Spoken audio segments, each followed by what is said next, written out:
Hello, and welcome back to the Saints Squad Show. I'm your host, Dylan Sanders of Pelicans Roundtable and Saints Wire, and I forgot my hat! I'm Ross Jackson, host of the Locked On Saints podcast. And hey, New Orleans Saints, you see that 2025 draft class? Do that again. Do that again. I'm Darian Gray of Who Dat Dish, and I almost missed the show trying to buy a Derek Queen jersey. This is former Saints wide receiver Lance Moore, and I don't really have anything good to add here to this opener.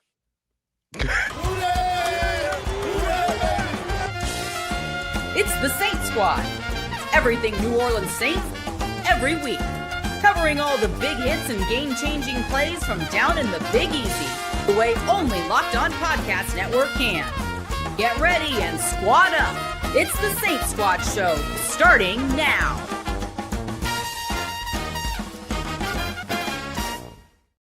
Howdy, Who Dat Nation, and welcome back to the Saints Squad Show, part of the Locked On Podcast Network. Your team every day. What Thank you for making us your first listen every Sunday and Wednesday or Thursday, if today is right.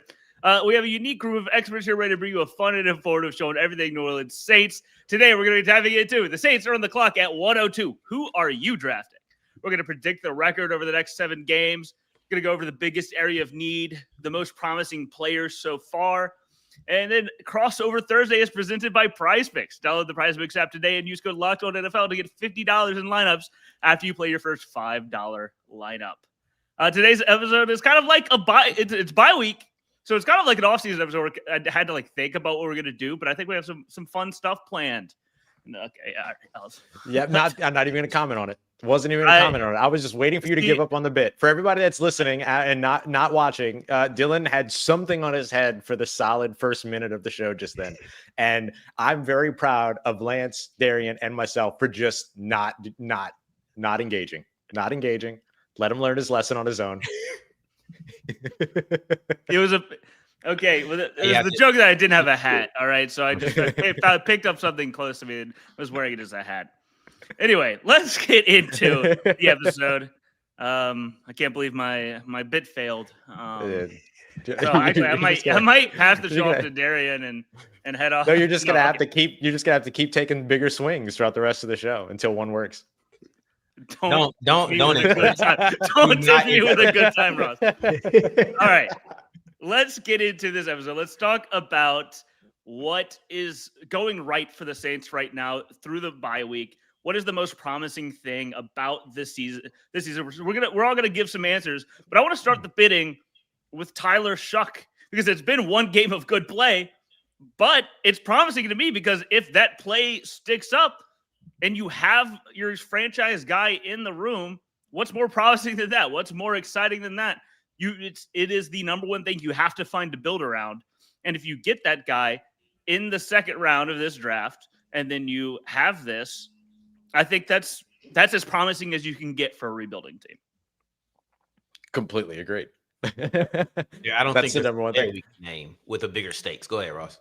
No, I think you're right. I would make one small amendment to what you said, Dylan. Is he doesn't even have to prove that he's a franchise guy right now. He just got to prove that he's the guy for 2026. Yeah. And that's promising enough, right? Like that's enough for you to say, okay, you can start building something. Because then if you go into 2026 and you've started to build the car around the driver and the driver doesn't fit, then you go and find another driver, but the car is really nice. And so it'll be easier to find the driver, so on and so forth. Like there's a lot of things that could go right just by getting the guy for 2026. But I think you're right. Like that's got to be the lead thing when it comes to this team's ability to rebuild.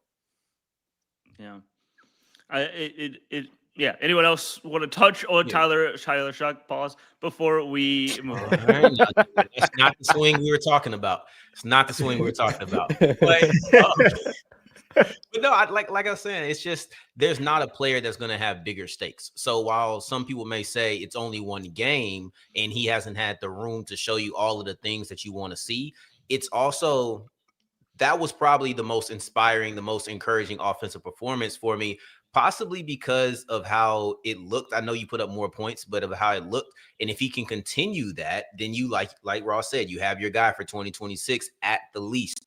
And you feel like if he's able to continue to develop, you have that guy for 2026, 7, 8, 9. Like you have it for all of these years. And that's the most encouraging aspect. So while other players have more games, I don't think anyone has the potential for a higher impact.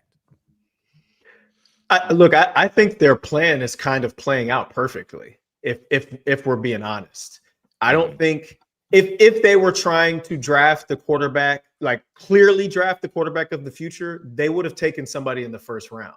I think they're looking at timing along with assets, along with finally having money to spend in the next couple of years. This 25 and 26 season is kind of buffer years as far as the rebuild goes. And if they so happen to have drafted the quarterback of the future in Tyler Shough, then it's even better, right? Like, so then in 27, when you're drafting, it's like, okay, we've already got our quarterback. Now we have to help kind of continue to build around him. And I agree with you, Dylan. Like that one game really was enough for me to see, honestly, to know that I think we have a better chance to win with him at quarterback this season. And I think he's earned the right. I mean, he clearly was a second-round pick. So they're going to give him opportunity to show whether he's the guy or not. And I don't think the back half of the season on a not very good football team is the best indicator of what this kid is going to be able to do down the line. I think next year for sure will be his true test as to if he's going to be the long-term quarterback of this franchise or not. But I think that we should probably give the organization some credit.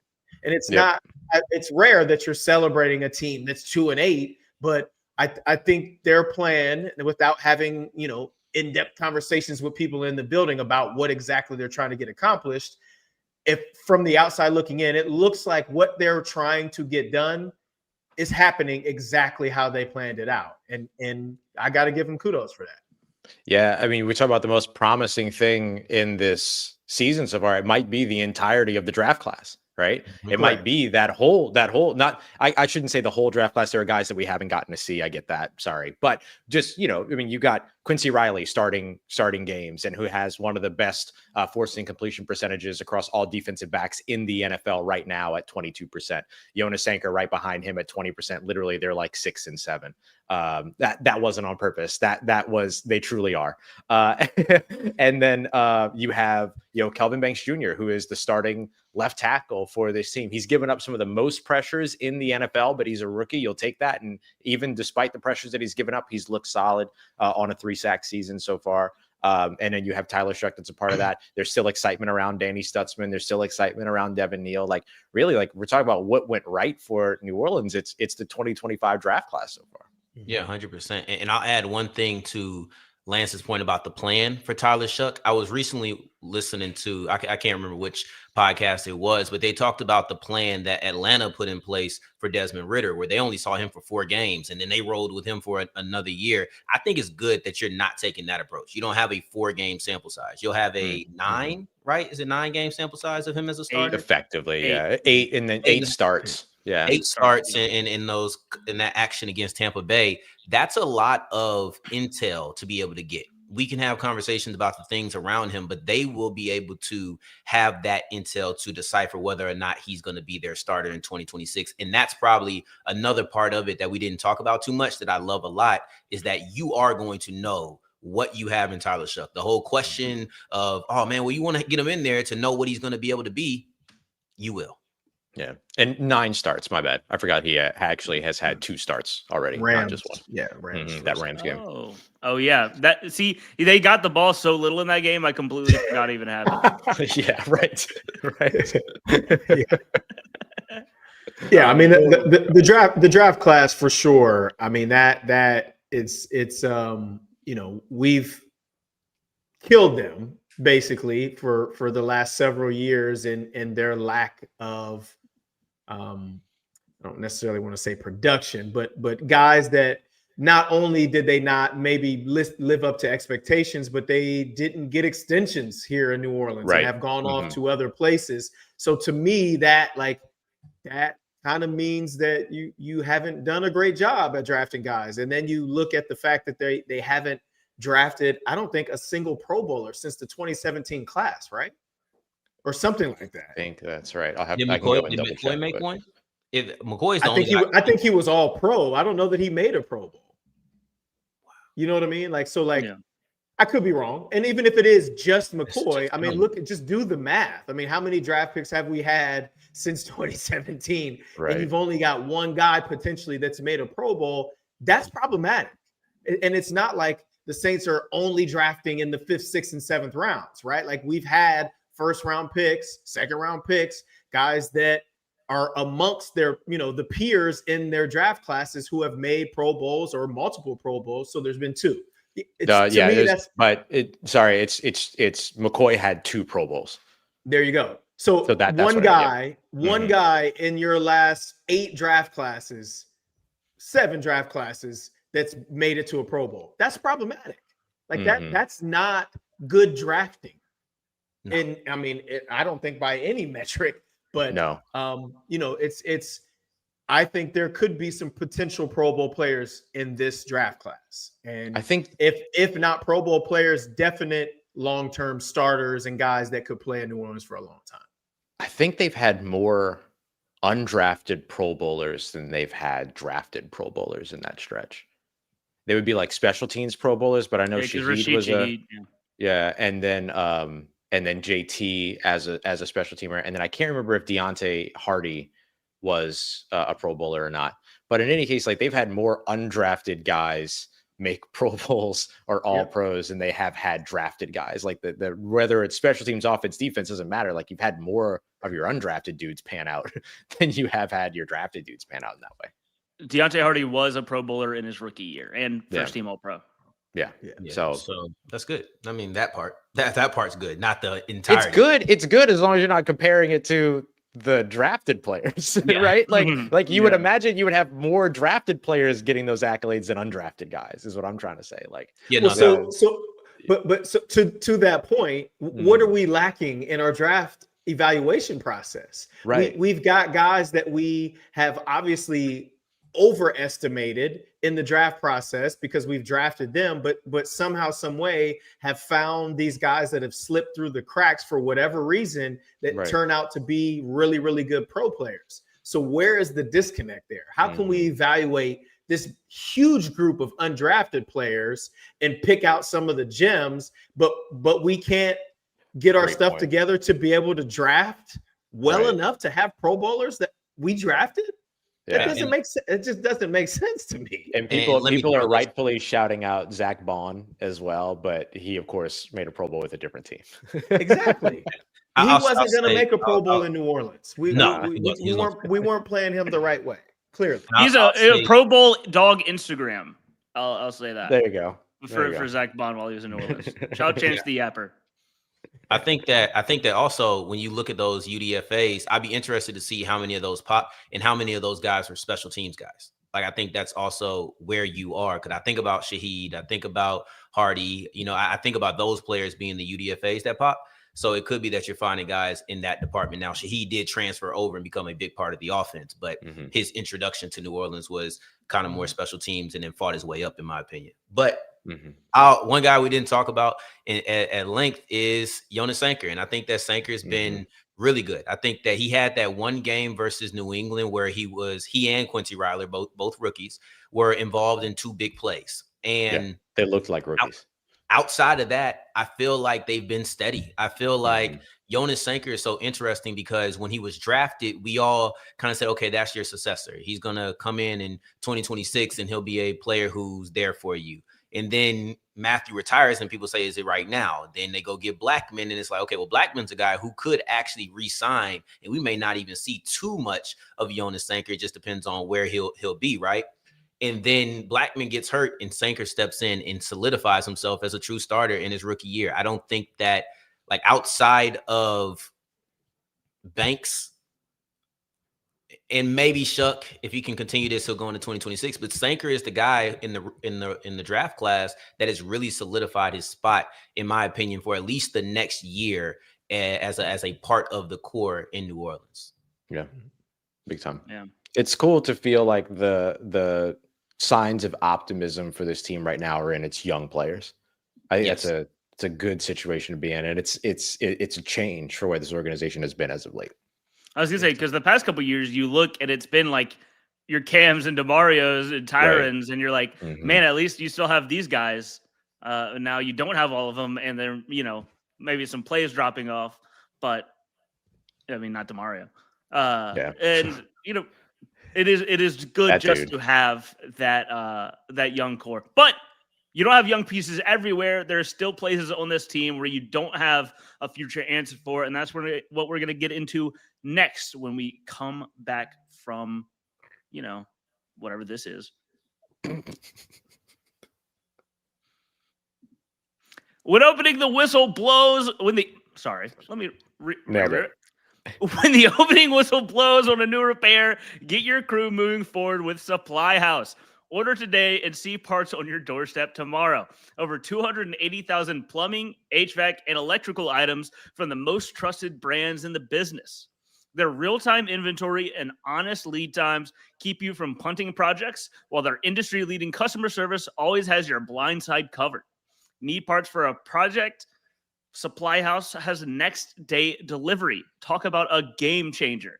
The Part Finder tools and 3D schematics can save you hours on jobs where every detail matters. Their Trademaster perks like priority shipping and dedicated support make the whole process smoother. Join the free FRE Trademaster program today and score various perks like priority shipping, lower prices, and a dedicated support line. Visit supplyhouse.com to sign up for free FRE and use promo code SHNFL5 for 5% off your first order. That's supplyhouse.com. Real people, real service.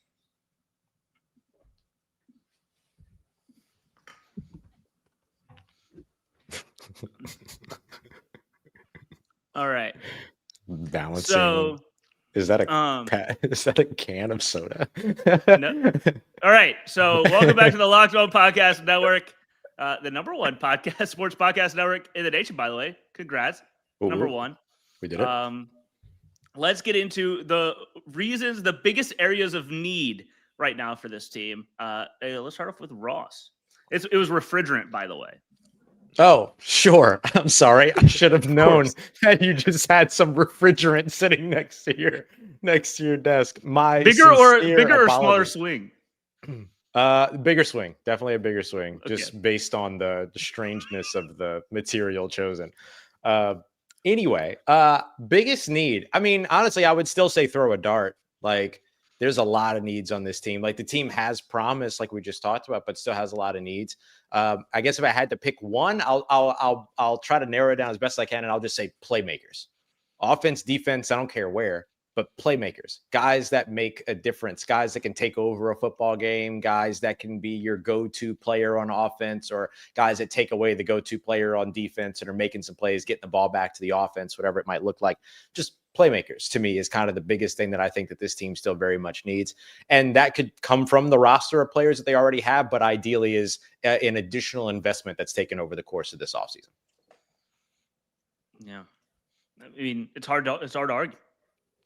Yeah, I tried to be it's tough because, like, I could say anything and make a case for it. And that's just kind of the state of the roster. It's part of the rebuild situation. But I feel like if there's anything that's going to be the difference right now between winning and losing games, to me, it feels like that brand of player, to where, like, if they had that right now, they would win more games.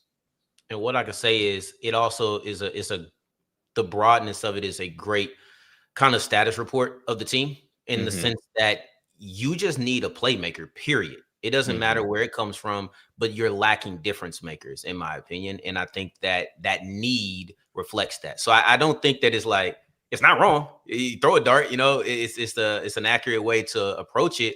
But I really don't care where the playmakers come from. You need an impact skill player on this team, on your offense and your defense. Olave looked more like it last week, like making those catches and things like that. But you need the consistency there. And I think still having a bigger bodied wide receiver that could step into that X receiver role and be that playmaker, like that would be something that makes sense. But I almost lean a little bit more to the defensive side. Like, who's the guy that's taking the football away? Who's the guy that's getting into the face of the quarterback most consistently? Who's the guy that's changing the game over on that side? I don't feel like the Saints have that right now. Yeah. I guess I'll kind of take the playmaker thing and go a little bit more specific with it. The number one thing I think this team needs, I see it every week. We've talked about it. If I could add one thing to this team and to this offense, is where I'm going to go with it. It's a change of pace back. Someone faster next to it. It used to be AK. AK was the change of pace back from Mark Ingram. But we talked about Ross. I think it was 2021 was the last time a Saints running back had a 30-yard rush. Yeah, let me see if I can find it again. It's been years. Montgomery. I know it was Ty Montgomery. It was Ty Montgomery. It was Ty Montgomery. Was the last Saints running back with that. Taysom Hill's done it a couple times, but you need a home run threat in the run game. I think that opens up so much more, and the fact that hasn't happened. AK is great at what I wouldn't even say great at what he does anymore, but he's still valuable in a role on an offense, I think. And to get the most out of that, I think you just need someone that will make the defense respect even the possibility of the team breaking off a big run. Someone's a little bit faster, a little bit more speed. And yeah, I think that's the biggest thing that I would say right now. So Ty Montgomery in 2021 was the last one to rush, but it was the 2020 season, by the way. It was just in January of 2021. But he was the last one to have a rush of over 30 yards as a running back. Alvin Kamara in 2022, but the 2021 season was the last running back to rush for exactly a 30-yard rush. So if you're looking at 30 plus versus more than 30, it's a different answer. But in any case, the answer is bad. It's still 2021. It's still the 2021 season being the last one. Still bad, nonetheless. And still, by the way, none this year, period. Yeah, I need somebody with the ball. I need somebody with the ball in their hand in a short, 5 yards, and this goes for receivers as well. I need somebody who is a run after the catch guy, somebody at the running back position who can either take a dump off and go, can take a handoff and go. I think that Olave is going to be the guy who steps in and gets you those over the top targets when you're, a lot of air yards. But I do think the Saints are missing somebody with the ball in their hand that can get you a lot of yards. I just don't think they have that. That's one thing that's missing for me. You know what was a sign that I think everyone was starved for a game-changing running back? Is that everyone, and I mean everyone, got super excited about Velus Jones Jr. No shade, but it was Velus Jones Jr. He's not even on the team anymore. And we were all like, oh, maybe he could actually bring a different level to this offense. But it was just something about having that speed threat. Jeff Nowak and I a few weeks ago, we were trying to think about who was the last really fast running back that they had. And we settled on CJ Spiller was probably the last speedy. I mean, they're all fast. Every single one of them is faster than I'll ever be. But in terms of fast for the NFL, he was really the last burner at running back, I think, that they had. Yeah, was he a burner with us? I'm trying to think. It feels like some of his powers. He was on that. What was that Cowboys game? Where he caught that? He was then. That's for sure. Yeah. I'll say that the position I'm looking for is edge rusher. I think that it can change so much on the defense. And if we're going to be specific about it, I think the Saints need someone who's going to get after the quarterback on a consistent basis, and someone who they're saying, we're worried about you every single snap. And just to steal a phrase from my friend Ross here, you need somebody you're going to have the game plan for. And that's something that he's been, pounding the table about. And I agree. That's a player that you're going to need on this defense as you move forward. I think that we'll probably talk about some youth at that position when we get to the draft conversation, if I'm not mistaken. But the edge rusher is somewhere I like what Chase Young has done since returning. I'm gonna soften my stance on him. But when it comes to on the other side, you need somebody. And maybe Granderson becomes just this rotational piece for you, and I adjust my expectations and that adjusts my satisfaction. But right now, you need somebody else on that other side. And I really think you probably still need a number one scare your life type of edge rusher, and the Saints don't have that right now. Ruben Bain. Yeah. Hey, Ruben Bain. hey, no spoilers. I'm just saying. It's not a spoiler. Like, Every good movie has a trailer. Okay, this is not a spoiler. Just every good movie has a trailer, and that's all he's giving us. well, and look, there's no guarantee that we're going to end up in a place to get him. But I just think, and we're talking about impact players, right? We're talking about guys that teams not only have to game plan for, but guys that could potentially keep coordinators up at night. Like when you watch that kid play, and there's probably a few others in this draft class that could be very good, but I just know this dude doesn't ever turn it off, ever. It's you see it against the run, you see it against the pass. He's sacking the quarterback, he's impacting plays, he's making the quarterback get out of the pocket, he's making the quarterback get the ball out of his hands before he wants to. Like, that's what this defense is lacking in a major way. Chase Young has played okay, whatever. Dude makes $1 million a game. I would expect his impact to be more than what it was. I don't want to keep lowering the bar because we like the guy or because he's got so much promise. I think he's got to play better. I think Carl Granderson has got to play better. I think it's unfair of us to expect Cam to be Cam of old in year 15. Yep. Is this 14 or 15? It's 15. Like 15. It's and he's still playing at a decent clip. He should be a guy that comes in 10 to 12 plays a game and is just decent, right? Yep. The other guys should be so good that Cam can't get on the field, but they aren't. And so Cam continues to go and he continues to work and he still plays with that high motor. And I see Ruben Bain potentially being a player with the impact level of somebody like Cam Jordan. The motor is there. He's fast. He's aggressive. He's good against both the pass and the run. Like, I feel like you can't go wrong with him at all in any way, especially on a defense that's got some young pieces. You add another young piece that can grow in this system with those guys. I'm not saying this is going to turn into a top 5 defense with one player, but I do think you could see a major improvement to the totality of the group based off of one real impact player like a Ruben Bain. Yeah. Let me throw this at you. So we're talking about the youth and we're talking about the biggest areas of need. I look at some of the players you got from that 2025 draft, and if they continue to develop, they begin to shore up some spots where it's like one player isn't going to change the trajectory of this team completely, right? Like 100% agree with that. I don't think that's something you can argue, but the development of Jonas Sanker and Quincy Riley surely can help you do that. I think that you're going to obviously need more pieces, but you have 2 guys in your secondary who are young, who they're just rookies and we're very high on. As they continue to develop, and maybe you get an impact guy in that first round or early in the second round, wherever you get them, man, just as you get another impact player, it's not just one. It's one new addition, but then it's some other guys still developing. So I think that's another thing to point out, where when you hit on players in the, not just a player, because the thing we've killed them for is, man, it feels like you don't have enough hits. They got multiple hits in this draft class. When you start to do that, then you can start to ascend together. And I think we've seen that with the 2017 draft where you ascend together. I would rather you have players who don't re-sign with you because you drafted too many good ones at the same time. That's how guys ended up leaving in 2017. Now, since then, they've had guys leave because they weren't worth extending, or they didn't use them the correct way, or they just wanted to be used in a different way. So like, and this is I would rather have too many good players than have not enough. And I think that we're getting to the point where if they can replicate that in 2026, just give me 2 or 3. I don't need you to get 5 again. I think they got 4 to 5 players just off the top of my head in this draft who could be impact. Which for a 9-person draft class, by the way, is outstanding. Yes. Like, to have a 7-player draft class and come away with a starter and a contributor is really good. Like, I don't think people like, I think sometimes the idea of like how good a draft class, how many players need to be good in a draft class can get a little like over, oh, you got to go 7 for 7, or you got to go, 5 for 7 or whatever. Going 5 for 9 that's pretty ridiculous. And that's a good situation for New Orleans to kind of hit at the right time.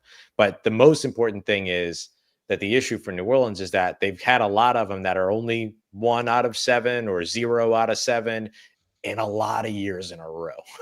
And that's been the compounding issue for them. Or not having enough draft picks. That's also been something they've done. So not having enough of them. Now you're getting some more. You got to use them the right way. It's a lot of things that we can gripe about when it comes to their draft classes. It's funny. You can pick a year. All right. That McCoy Gardner Johnson year, I thought they probably had a decent hit rate, but they only had like 4 picks, 5 picks. But like, they got a good center and they got a good nickel back who ended up going to be a good safety. And right now he's back to playing nickel in Chicago. Like, that's a good player, but you didn't have enough picks. So no one really cares about that draft class. No one cares about the Eric McCoy, Chauncey Gardner-Johnson draft class because you barely had any picks in that. So you gotta have the full storm. And I think they're setting up for it. It's also wedged in between the Davenport and Ruiz drafts. And so it kind of gets lost in the mix of all that. I think you're right. That's a better draft class probably than we give it credit for. But the zoning laws keep us from being able to fully enjoy that one. No, facts. Oh my God. Don't miss it. Man, we went through my friends and I, we went through a draft class. I can't remember which one it was.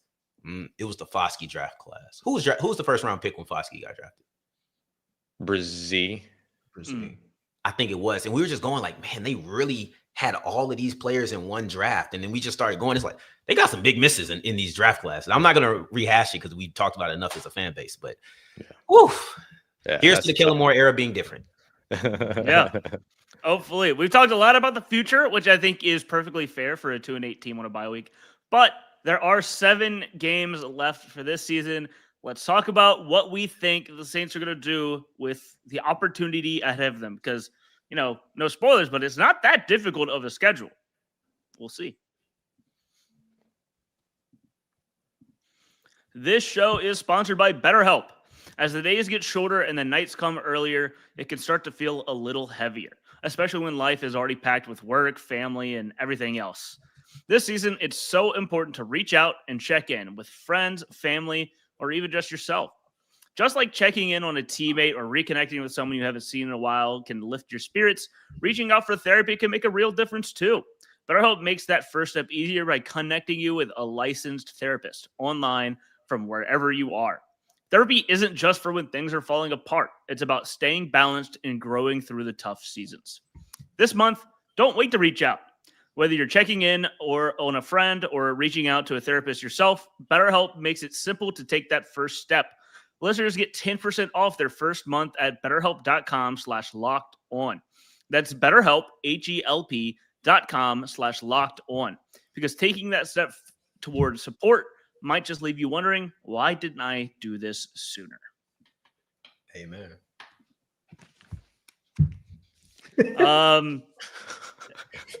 All right. Welcome back to the Locked On Podcast Network, the number one sports podcast network in the world. Let's talk about what the Saints are going to do with the remaining schedule. All right. This one didn't work either, guys. It was a vital of this SZA control. Great album. Phenomenal. Great album, bad hat. That's my review. That's actually on his review on his Amazon purchase. Great album, bad hat. Not Amazon, shop local. That's right. Yeah, I'm gonna start giving 5 stars to local restaurants, and I'm gonna be like, great crawfish etouffee, terrible hat. Yeah. Cash dealer. All right. Let's get into the next segment. It is predicting how the next 7 games are going to shake out for the New Orleans Saints. They're 2-8, coming off a win in the bye week at home against the Falcons first. What is your record looking like at the end of the year? Let's start off with Lance. Yeah, I kind of went back and forth with this, trying to figure out and looked specifically at who we're playing and where and when and all that stuff. And I came up with 3 and 4. Let's name that real quick. So it's Atlanta, then they're on the road, Miami and Tampa. Then they've got Carolina, New York, Tennessee, and then Atlanta is where they wrap up on the road. Mm-hmm. Yep. And I went 3 and 4. And the 3 wins are the Jets, the Titans, and one of the Falcons games. And I'm still not sure yet which one that is. But I would love to think that it'd be next Sunday, Tyler Shough's first start at home, like the crowd and all that. I just think that I'm not positive about that. But I do think that we're gonna split with Atlanta one way or another. And yeah, I mean, I think every win now is probably good for Tyler Shough, but in the long run, probably a little bit bad for the New Orleans Saints. Because I see a lot of bad football teams. And if we keep winning and the other bad football teams keep losing, we all know what that means. We're going to be moving back in the draft. And for a team that's in a rebuild, I believe that we need to have as high a pick as possible. So 3 and 4, I think will show progress, show that they've got something cooking with not just the quarterback, but with this draft class and with, some of the group that you've got around him and,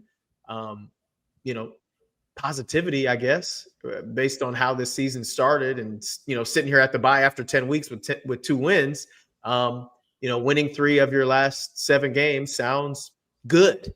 And I think gives them a little bit of momentum, a little bit more momentum than they would have had going into next season. You said Atlanta, and what were the other 2 teams? I'm sorry. Atlanta, Jets, and Titans.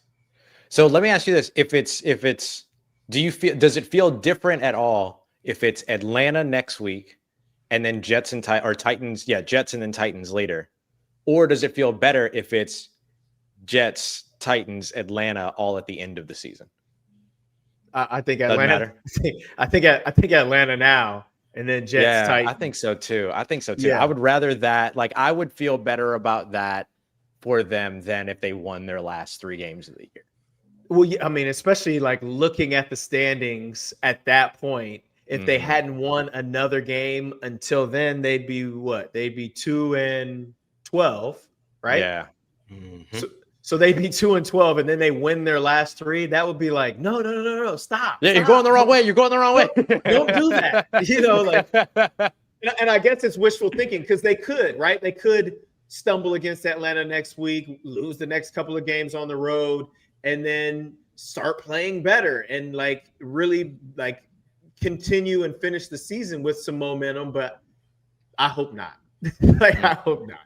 Yeah, it's funny. My mind is right there with Lance. Like, my mind is on 3 and 4, same games. But for some reason, I can't get my heart off of 2 and 5. I don't know what it is. I do think that they beat the Falcons. I think that they beat the Jets. But I don't know why my heart keeps saying something's gonna happen in that Tennessee game in Nashville. I don't know why. I can't put any analytical. So if you're looking for some breakdown or some analysis about why Tennessee has this advantage over New Orleans, I don't have it for you. It's just a weird gut feeling that they're not gonna go 3 and 4. So, and I'll say this: as I watch the game, I'll be watching more than just the results, and I'll be trying to see what Tyler Shough looks like.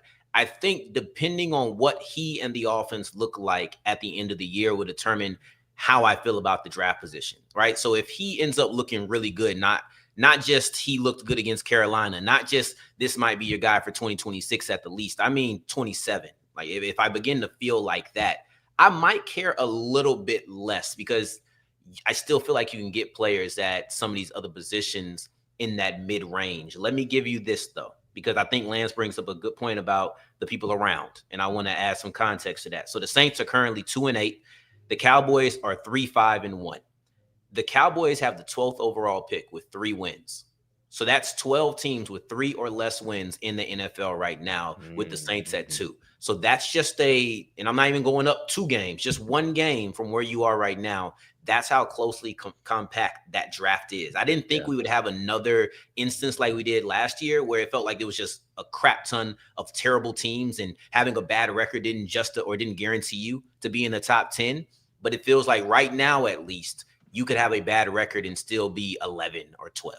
I'm going to be so curious about how much this conversation changes after this Sunday.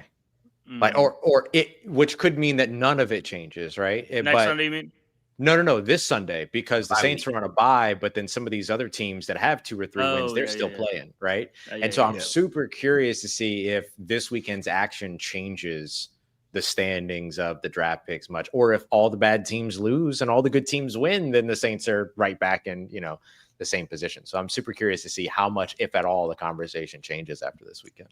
Let me add this. So as far as teams that are in that same 12 team section or whatnot, the ones who have one less game, so like those who have only played 9, are the Browns, the Jets, and the Raiders, all at 2 and 7. And then you have the Bengals, and you have the Falcons, but their pick goes to the Rams. But their record is the Falcons' record is the one that is important. So you have the Bengals, Falcons, and Cardinals, and Cowboys as 3-win teams that have played only 9 games. So they'll all even up at 10 this week. I don't know if any of those guys have, or they already had their bye week. So those they are already. I think isn't this the last week of bye weeks this week? Maybe sure. I'll look it up. Yeah, this is the last week of bye weeks. So the last two teams that have them are the Saints and the Colts.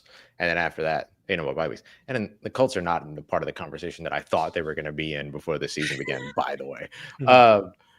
Dylan, can I go? Because sure. I think that you're step all over my plans.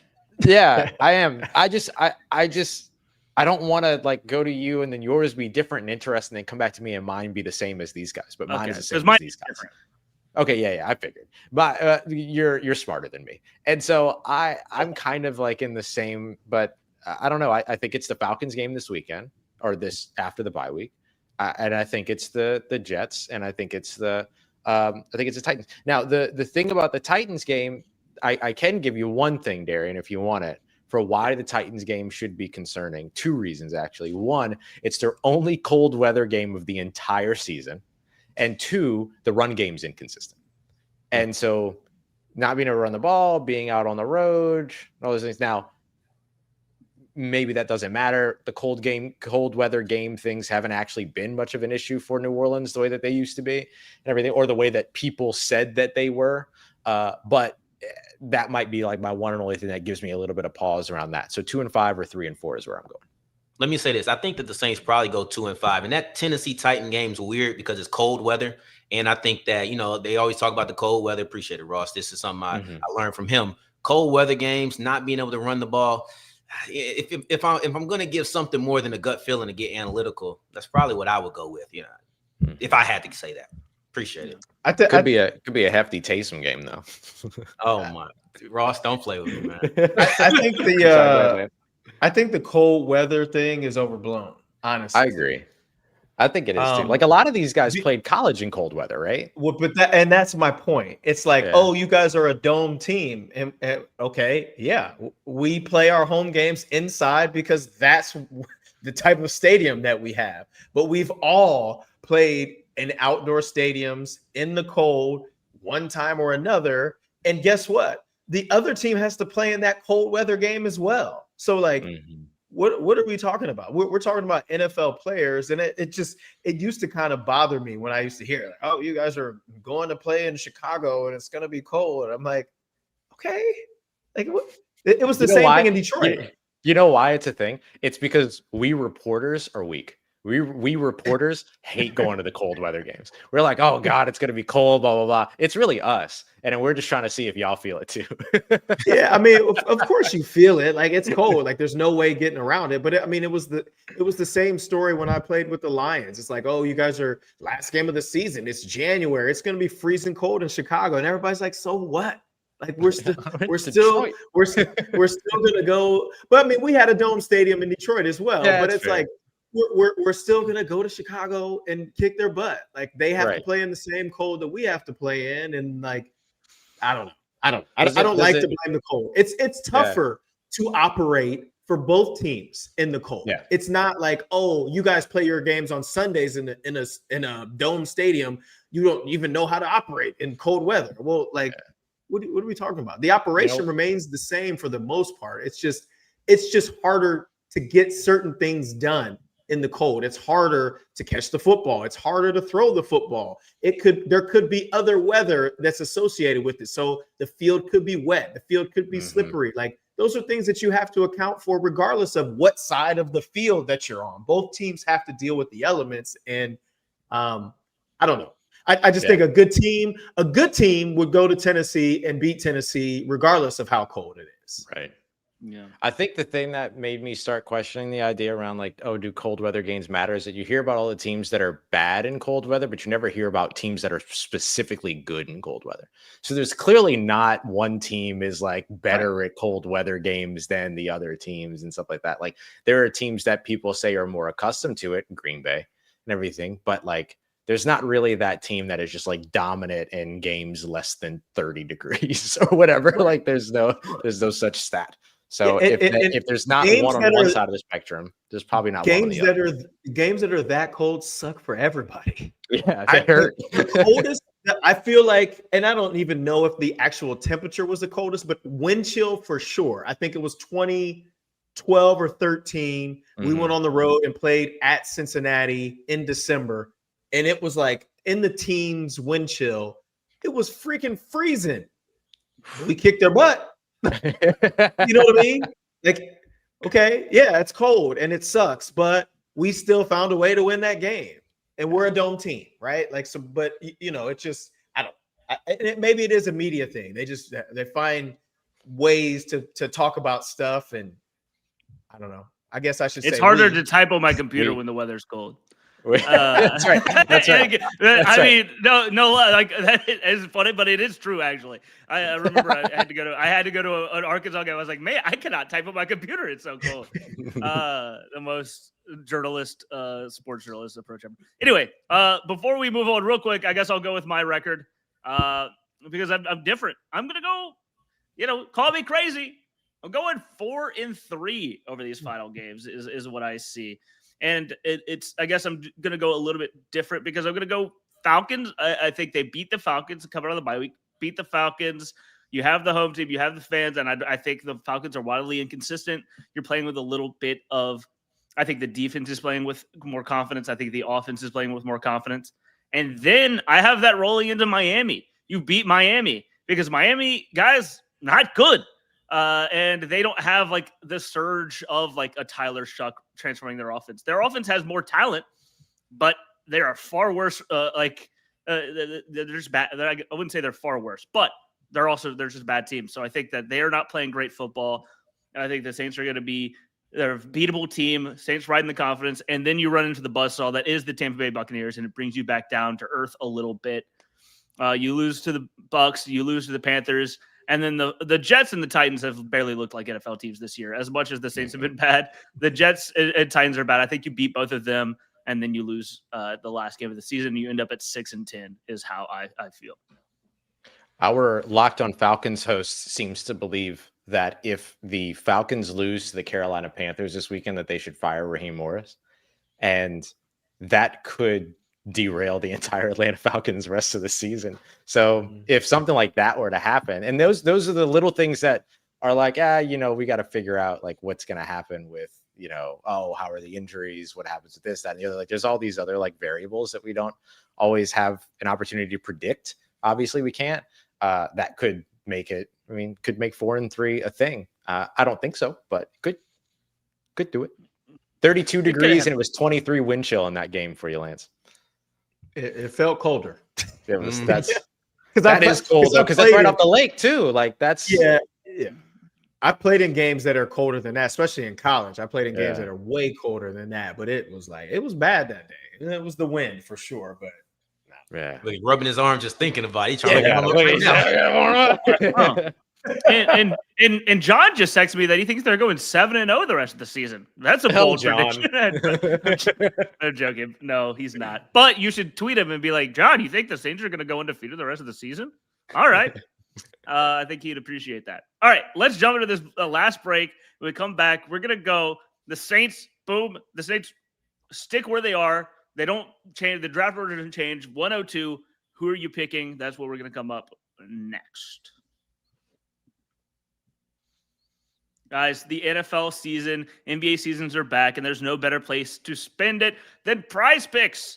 This episode is brought to you by PrizePicks. You and I make decisions every day, but on PrizePicks, being right can get you paid. Don't miss any of the excitement of this sports season. Whether you're following the NFL, NBA, or both, there's no better time. If you haven't tried it yet, PrizePicks is the simplest way to play. Just pick more or less on at least 2 player stats, and if you get them right, you win. It takes less than 60 seconds to make your lineup, and you can play anywhere where PrizePicks operates, and that includes California, Texas, and Georgia. I like picking my favorite players to watch. Like this Sunday, not this Sunday, but on a hypothetical Sunday in the future, you could go Tyler Shough passing yards and Derek Queen points.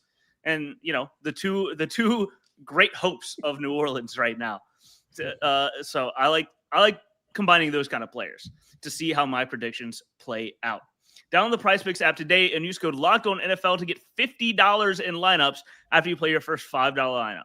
That's code LOCKEDONNFL for $50 in lineups after your first $5 lineup. PrizePicks, it's good to be right.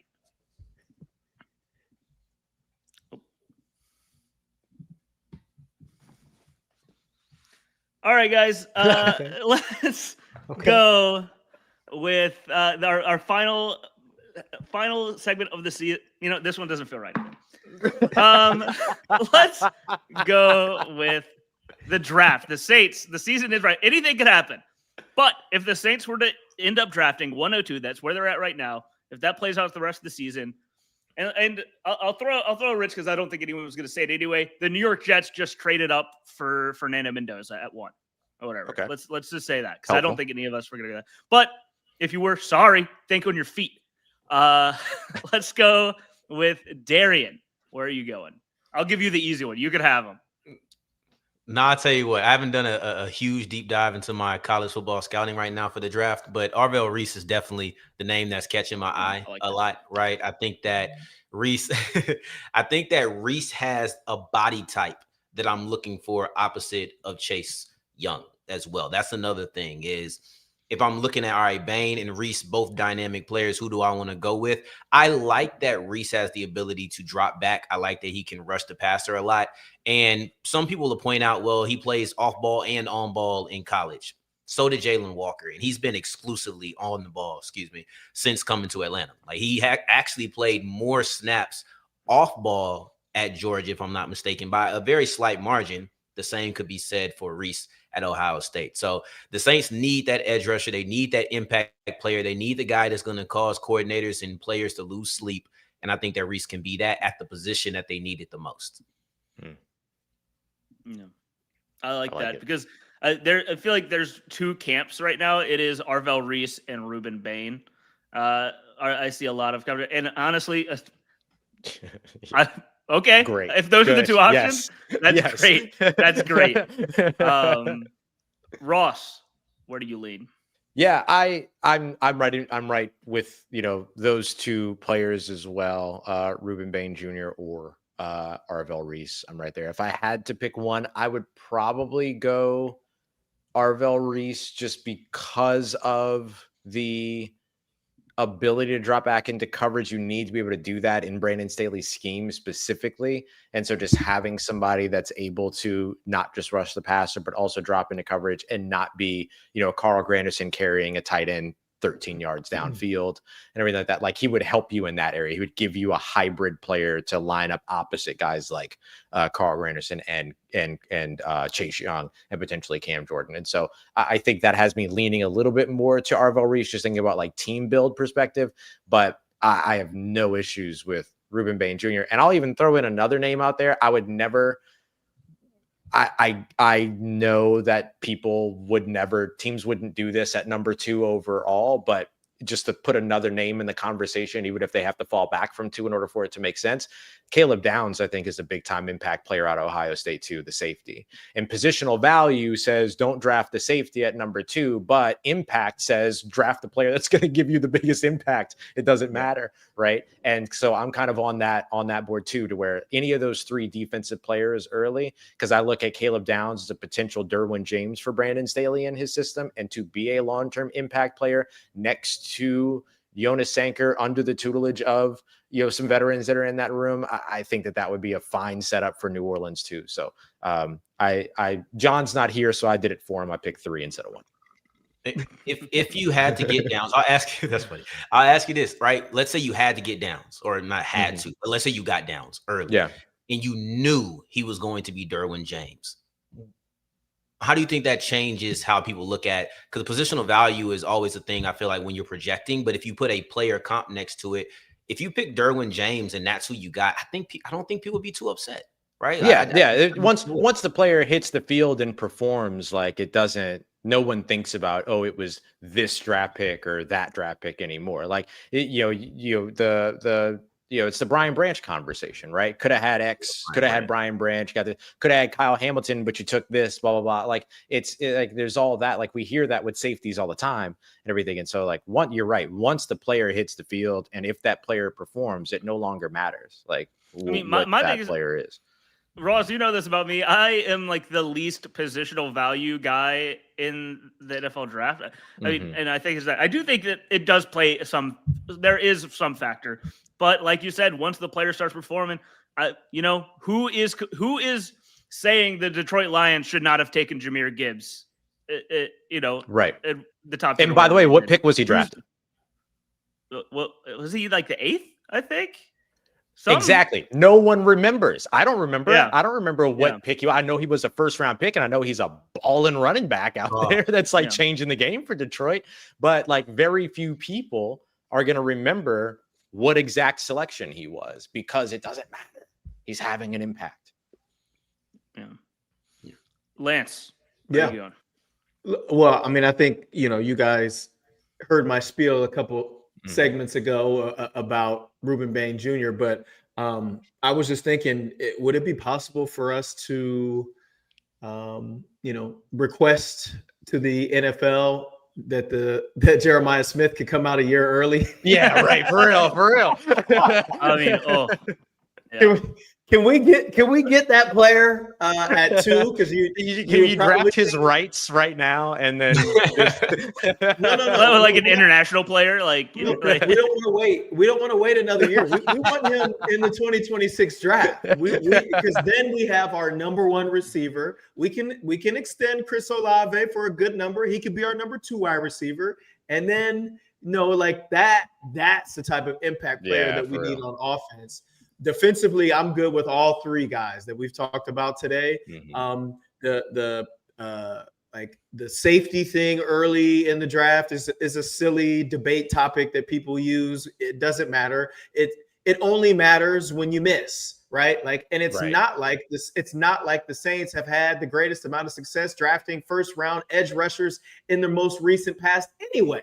So there are no guarantees. Now, they haven't drafted an edge rusher in the top 5 picks, but still, like, experience would tell us that they don't know what they're doing as far as drafting edge rushers. Cam Jordan was the only one that they hit on in the first round. You know what I mean? And so it's like, since Will Smith, God rest his soul. But like, if you feel like Caleb Downs is the best player in the draft and we're picking at number 2, you pick Caleb Downs. If you feel like Arvell Reese is a game wrecker at number 2, you pick Arvell Reese. And the same goes for Ruben Bain Jr. I have a question for both Ross and Darian, though. You guys are talking about Arvell Reese in the pass rush sense. If you are Brandon Staley, we draft Arvell Reese. Where are you putting him? Is he going to be a DeMario replacement that can rush the way that DeMario does? Or are you going to play him exclusively on the edge as an outside linebacker? I mean, I think he could do either or. But where are you placing him originally in your lineup? You want to go there? Yeah, I'm putting him on the edge. I'm drafting him there to be an edge. I know we just got done talking about positional value not mattering and everything, but the reason I feel like many people view him that highly is that he's going to be an edge player. And I do compare him to a Jalen Walker, where we saw what happened. They drafted him. They brought him down to the edge. If it doesn't work, I mean, you have that flexibility if you need to, but I'm starting him off at rushing the passer. Yeah. I'm having him be the pass rusher or the edge, if you will, opposite Chase Young. So that Chase Young can be the full-time pass rush D end, and I'm thinking in the 3-4 sense, right? In the traditional 3-4 sense, not the actual 3-4, but have him be able to be more of an every down rusher, while Arvell Reese gets to be the rush sometimes, but also has the ability to drop back into coverage. So I think of him as like the hybrid one. Yeah, and I think you need that, and I think it was Ross that brought up Carl Granderson running with the tight end of 13 yards. Like, I don't want to see that. I think you need somebody who you feel more comfortable doing that with, and it's Reese. Then this may be a conversation for another time, but I wonder if you do get, let's say you're like 6'8". I did that on purpose, skip the number. Let's say you're 6 or 8, and you draft a Jordan Tyson, and you get a top flight receiver who's a number 1. And maybe this is the conversation for next week or whatever. How does that affect negotiations and how you view Olave or how you proceed? You know, because we see a lot of rookie sensations and things of that nature. If you're drafting somebody to be your guy, the top guy on your team, my opinion, and maybe Lance, as an agent, you maybe had these conversations more than I have.